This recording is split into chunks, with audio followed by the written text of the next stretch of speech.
today we're going to be looking at a country in Europe that you can no longer find on the map. And we're going to think about some of the things we've learnt about recently about the 30 Years' War and how that led to the creation of this country, this state, and some of its story. So this chapter is called The Rise of Prussia. Frederick, the first Prussian king.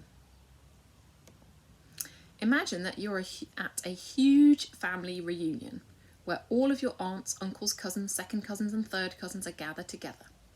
Everyone is talking at the same time. Everyone wants to know what part of the family you belong to. And who are you? One of your third cousins asks you. I'm a Smith, you might answer. You want everyone to know that you're not a Johnson or a Lee or a White. You and your parents and your brothers and sisters are all Smiths. That's an important part of who you are. But now try to imagine that your family doesn't identify itself by its last name. Instead, you name yourselves after the room in the house where you spend most of your time. When your third cousin says, "Who are you?" you might answer, "I'm an upstairs north bedroom," or "I'm a downstairs computer room." You're all still members of one family, but it's more important that you're a downstairs computer room or an upstairs north bedroom. That's how Germans thought of themselves after the 30 Years' War. If you lived in England, you were English. If you lived in Spain, you were Spanish. But if you lived in one of the little German states, you probably didn't think of yourself as German. You were a citizen of your little state. And there were 300 little German states, each ruled over by a prince. But then one of those princes decided to build his little state into a kingdom, a German kingdom. Prince Frederick ruled the German state of Brandenburg in the eastern part of Germany. Frederick had also inherited another little kingdom, the Kingdom of Prussia, even further east than Brandenburg. Brandenburg lay within the borders of the Holy Roman Empire. So when Frederick was in Brandenburg, he had to obey the Holy Roman Emperor.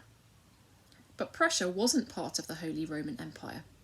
When Frederick was in Prussia, he didn't have to obey anyone. So Frederick asked the Holy Roman Emperor for permission to call himself King of Prussia. The Holy Roman Emperor was grateful to Frederick, who'd helped him fight off the armies of Louis XIV. Now Prussia wasn't part of his empire anyway, so he agreed. But he only gave Frederick permission to call himself king in Prussia. He wanted Frederick to remember that he could not behave like a king in Brandenburg, only in Prussia. In January of 1701, Frederick rode to Königsberg in Prussia and held a coronation ceremony for himself. He dressed himself in scarlet robes and sat on a royal throne. He put the crown on his own head, put his sceptre into his own hand and announced, "I am now King Frederick the First." Then he marched to his wife's rooms and crowned her queen. Afterwards, he held a huge royal feast. Now he was the Prussian king. Frederick didn't actually have permission to be king in Brandenburg, but when he paraded back into Brandenburg, he entered its largest city, Berlin, like a king. Cannons fired. All over the city, bells rang.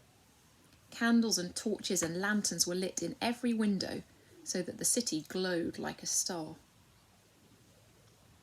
Like Louis XIV, Frederick wanted to be an absolute monarch, obeyed without question by all of his people. But he knew that the Holy Roman Emperor wouldn't approve, and he didn't have a strong enough army or enough money to wage wars, collect taxes and behead his enemies. So instead, Frederick just behaved like an absolute monarch. He called his entire kingdom Prussia, so that all of his subjects, even the ones from Brandenburg, could call him their king. He spent enormous amounts of money on feasts and elaborate ceremonies. His court was one of the most splendid in Europe. His son later said, "My father had the appearance of kingship long before he was truly a king." But Frederick's play acting helped the citizens of his kingdom, both inside and outside of the Holy Roman Empire, begin to think of themselves as members of one Prussian kingdom. Imagine that your parents get tired of everyone calling themselves upstairs north bedroom or downstairs computer room and decide we should all think of ourselves as Smiths. But instead of commanding you to call yourself a Smith, they hold a big party to show how proud they are to be Smiths. Every morning, they parade through every room singing, "We are Smiths. How lucky you all are to be Smiths." After months of this, you might start thinking of yourself as a Smith rather than a downstairs computer room. That's a little like what happened in Frederick's new kingdom of Prussia. Frederick encouraged all of his people to think of themselves as citizens of the German kingdom of Prussia. Until this time, people in most countries were loyal to a piece of land, like the island of Britain, or to a monarch, like Louis XIV or Philip II of Spain. But Frederick knew that his kingdom was made up of two different pieces of land, and that his power as a monarch was limited. So he wanted Prussians to be loyal to something different, a state. Prussians learnt to pay allegiance to the idea of a German kingdom ruled by a German king. They used the word Reich, the German word for kingdom, to refer to this German kingdom. Frederick spent most of his reign building this idea of a German kingdom called Prussia. He founded a great Prussian university, as well as a Prussian Academy of the Arts and a Royal Prussian Academy of Sciences. He gave this Academy of Science the job of studying the German language and teaching all Prussians how to use it properly. Frederick's son, Frederick William I, took Frederick's ideas even further. He formally announced that both Prussia and Brandenburg were part of the Prussian kingdom. He made the army stronger. And then Frederick's grandson, Frederick II, took his grandfather's kingdom in name and turned it into a real power. He fought to add land to Prussia. He built himself a royal palace, not in Königsberg, but in Brandenburg itself. He gave Prussians a reason to be proud of their Prussian state. For this, Frederick's grandson became known as Frederick the Great. And one day, the Prussian kingdom that his grandfather had established would become the modern country of Germany.